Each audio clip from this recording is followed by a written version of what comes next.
최근 국무조정실에서 아주 재미난 공모전 결과를 발표했습니다. 바로 황당규제 공모전이었는데요. 이번 공모전에서 1위를 차지한 황당규제 내용은 산후도우미 관련 지침이 선정됐습니다. 산모가 출산 이후에 신청할 수 있는 정부 지원 산후도우미, 시어머니는 지원을 받을 수 있는데 친정어머니는 안 된다? 이게 무슨 내용일까요? 왜 이런 황당 규제가 생겨났는지, 또 앞으로는 어떻게 개선이 되는 건지 관련 내용 살펴보도록 하겠습니다. 손동균 국무조정실 규제조정실장 전화 연결돼 있습니다. 실장님, 메리 크리스마스. 예, 안녕하십니까. 반갑습니다. 반갑습니다. 자, 오늘 얘기를 나눌 게 황당 규제 공모전 결과인데, 황당 규제라는 게 뭔지 먼저 궁금하네요. 예, 우선 청취자분들은 규제라는 용어가 좀 생소하실 수 있을 텐데요. 규제라는 거는 이제 법상으로는 국민의 권리를 제한하거나 의무를 부과하는 것, 이렇게 돼 있는데, 조금 이제 넓은 개념으로 좀 일반적으로 말씀드리면은, 이제 국민 여러분들이나 기업하시는 분들이 그 사회활동 하시는데 부과되는 어떤 규칙이나 규정, 제도를 얘기합니다. 예를 들면은 뭐 자동차를 운전하실 때 중앙선을 넘어서는 안 된다. 횡단보도는 녹색 신호에 건너야 된다. 뭐 상수원 보호구역에서는 식수원 보호를 위해 아주 예외적인 그 기업 활동만 가능하다 등 이런 의미로 이제 규제를 만들어 놨는데요. 예. 이제 황당 규제라는 거는 이러한 규제 중에서 국민들이 보실 때 도대체 납득이 가지 않는다. 또 불합리하고 생활에 많은 불편을 주고 있다라는 그런 규제를 의미한다고 보시면 됩니다. 예. 그런데 이 황당 규제 공모전이라는 건 어떻게 시행하게 된 겁니까? 예, 공모전을 저희가 시행하게 된 계기는 이제 좀 국민들의 시각에서 국민들이 좀 직접 그 참여해서 제안을 해 주시고 또 투표도 사실 국민들께서 직접 해 주셔가지고 순위까지 지금 정해 주셨거든요. 예. 그래서 이런 황당 규제를 국민들께서 직접 발굴을 해 주셔서 투표까지 해 줌으로써 국민들의 어떤 관심과 참여를 높이기 위해서 저희가 공모전 형식으로 좀 진행을 한 겁니다. 작년에도 한 번 했었는데 워낙 뜨거운 반응이 있어서 올해 2차 공모를 개최하게 됐습니다. 오, 그랬군요. 자, 그럼 어떤 규제들이 있었는지 하나씩 살펴볼 텐데, 온라인 투표에서 1위로 꼽힌 황당 규제, 이게 산후도우미 관련 정부 지원 규제 내용이라고 합니다. 제가 앞서서 오프닝 때도 말씀을 드렸는데, 시어머니는 지원을 받을 수 있는데 친정어머니는 배제된다? 이게 무슨 내용입니까? 예, 이게 1위로 지금 뽑힌 황당 규제인데 정부가 지금 이제 산후도우미 지원 사업을 하고 있습니다. 산모가 아이를 출생을 하면은 이제 건강관리사 자격이 있는 도우미가 집에 와서 이제 산후조리를 도와드리고 정부에서 이제 지원을 해드리는 그런 정책입니다. 필요하죠. 이게 출생아 수라든지 산모 건강 상태에 따라서 짧게는 5일에서 20일간 국가 지원을 하고 평균적으로 하루에 한 13만 7천 원 정도 지원을 하거든요. 네. 근데 현재 규정상 그 산후도우미가 민법상의 가족에 해당되는 경우에는 정부 지원을 못 받게 돼 있습니다. 민법상 가족이요? 예, 민법상 가족.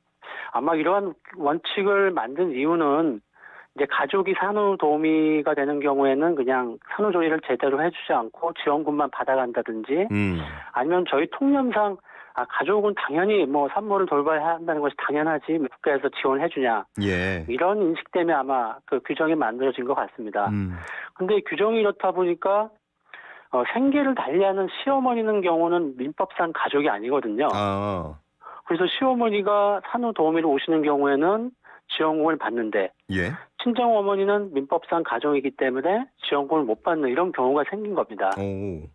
그런데 최근에는 이제 친정어머니도 손주들을 돌보기 위해서 생계를 포기하고 오시는 분들도 많고 그렇죠. 또 산모 입장에서도 친정어머니가 해주시면은 아마 심신 안정에 조금 더 도움이 되지 않을까 해서 그렇죠. 이게 조금 더 필요한 정책인 것 같아서 이번 건의를 계기로 지난주에 복지부에서 규정을 개정해서 앞으로는 이제 친정어머니도 지원금을 받을 수 있게 이렇게 개선을 했습니다.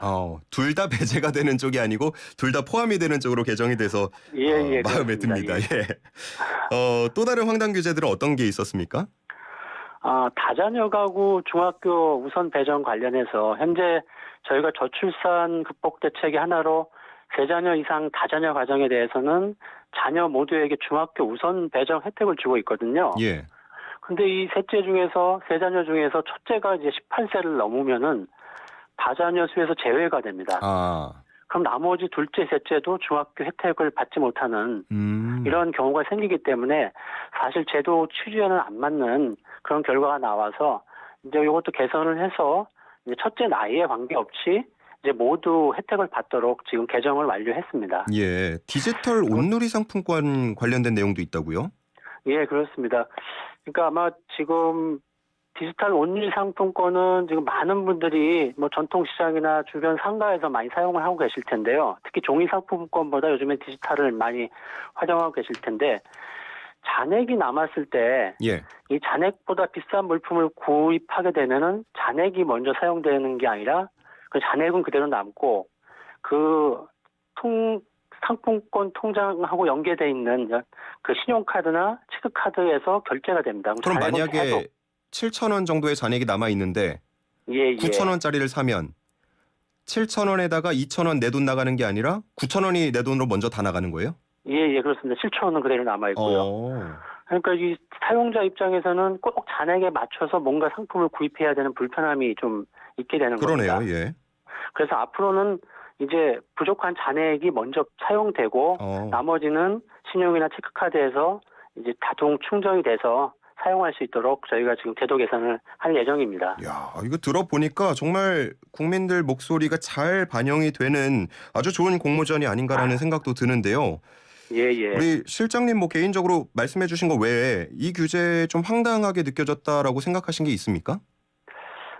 황당하면서도 제가 좀 정책을 설계할 때 공직자가 좀 배려가 부족했다고 느낀 사례가 예. 그 여성 청소년 그 생리용품 바우처 사업 관련입니다.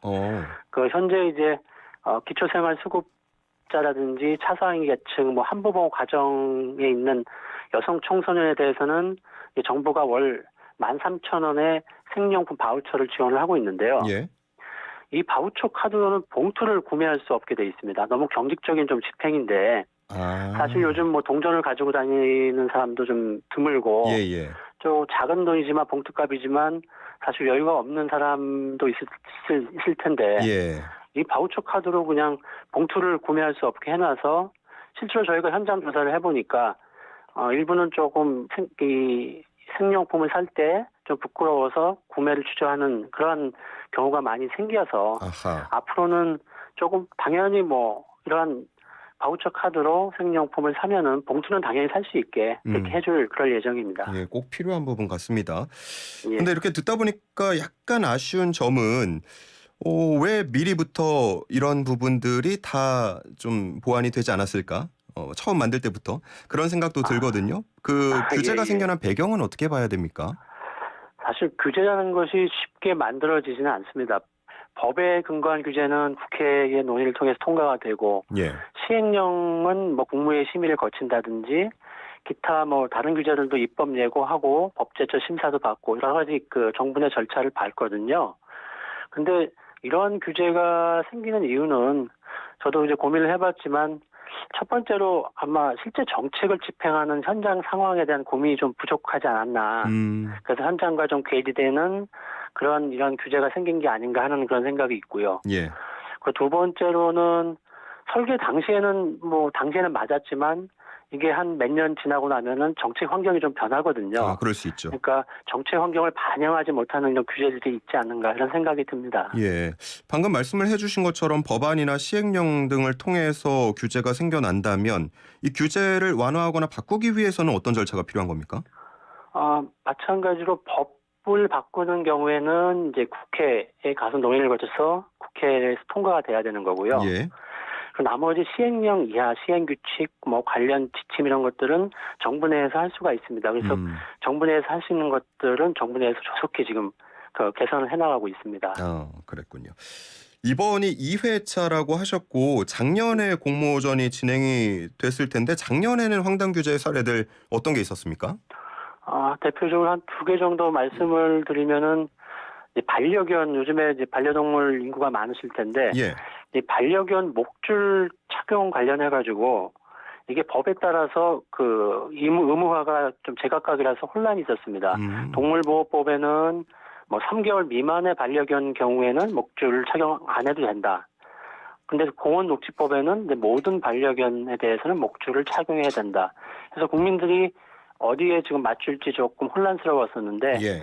이제는 이걸 통일함으로써 국민들의 조금 혼란을 좀 줄여드리는 면이 있고요. 또 하나 소개를 좀 드리자면은 이제 고령자 운전면허 대리 반납 관련해서 지금 고령자의 그 운전면허 반납은 원칙적으로는 이제 경찰서에서 하는 게 원칙이지만 이제 주민센터에서도 위임받아서 지금 할 수 있습니다. 근데 반드시 이제 본인이 방문을 해야지만 반납이 가능하도록 규정이 돼 있어서 사실은 고령자분들이 거동이 불편하시거나 여러 사정이 많으신 분들이 있는데 예. 대리 반납이 안 되니까 굉장히 어려움을 겪으셨는데 그 작년에 요 건의에 따라서 대리 반납도 가능하게 저희가 제도를 개선했습니다. 오, 이렇게 들어보니까 정말 뭐 시민들이 느낄 수 있는 불편한 점을 공모전을 통해서 많이 개선을 했다라는 생각이 드는데 이 황당 규제가 없어지는 날까지 공모전이 계속됐으면 좋겠거든요. 어떤 계획 갖고 계십니까? 예, 저희가 지금 연 1회씩 지금 해오고 있는데 내년도에는 이거를 두세 차례 더 확대해서 아, 계속 국민의 그 목소리를 조금 더 들어보서 개선해 나갈 그런 계획입니다. 예. 그러네요. 연말에 몰아서 한 번 하기보다는 조금 더 예. 쪼개서 하면 목소리가 더 많이 반영이 될 테니까요. 예, 그렇습니다. 예.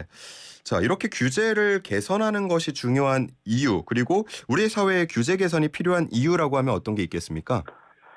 크게 그냥 두 가지로 요약해서 말씀을 드리면은 일단은 이 황당 규제처럼 이제 일부 국민들이 불편한 그리고 자영업자라든지 소상공인의 영업 관련 규제들 그러니까 한 큰 축은 민생 규제를 개선해서 어떤 민생 부분의 활력을 제고하는 게 한 부분이 있을 거고요. 다른 한 부분은 이제 기업이 좀 투자를 활성화해서 이제 국가 경쟁력, 국가 경제를 활성화시키는 이러한 또 하나의 측이 있습니다. 그래서 규제 개선을 통해서 민생 활력을 제고하고 그다음에 국가 경제를 활성화시키는 그러한 면이 조금 있습니다. 예. 그래서 저희가 흔히 국가 정책을 이제 일반 국민들께서 아시는 거는 돈을 투입하는 재정 정책하고 뭐 통화량 이자를 통한 금융 정책을 생각을 하시는데 사실 규제 정책은 이 돈이라든지 재정을 투입 없어도 규제만 좀 개선함으로써 조금 국가 경제를 활성화하고 일자리를 창출하고 국민들의 이 불편을 해소할 수 있는 어찌 보면 좀 제3의 정책 수단이라고 저희는 그렇게 생각을 하고 있습니다. 그렇군요. 자, 그러면 마지막으로 규제 개선과 관련해서 우리 청취자분들 그리고 국민분들께 남기고 싶은 말씀 부탁드리겠습니다. 저희가 이제 뭐 흔히 변화나 혁신의 그 시작은 바로 이제 국민 여러분들의 목소리로부터 좀 저희 시작을 한다고 생각을 합니다. 저희 그 국무조정실에서도 많은 개선 노력을 하고 있지만 앞으로 좀 현장의 목소리를 더 내어주시면 저희가 적극적으로 좀 더 귀를 기울여서 불필요한 규제는 계속 개선해 나가도록 최선의 노력을 다하겠다는 말씀을 드리겠습니다. 네, 알겠습니다. 다음에 혹시 뭐 구체적으로 몇 월 달에 또 계획을 하고 계신지 이런 것도 나와 있습니까? 내년 바로 다음 달이죠. 1월 달에 이제 이 황당 규제 외에도 저희가 아까 말씀드린 이제 국민 불편 자영업자 소상공인들 관련된 민생 규제 개선 방안을 1월 달에 저희가 지금 또 개선 대책을 발표할 그럴 계획에 있습니다. 알겠습니다. 자, 오늘은 여기까지 들어보도록 하겠습니다. 손동기현 국무조정실 규제조정실장과 함께했습니다. 고맙습니다. 예, 감사합니다.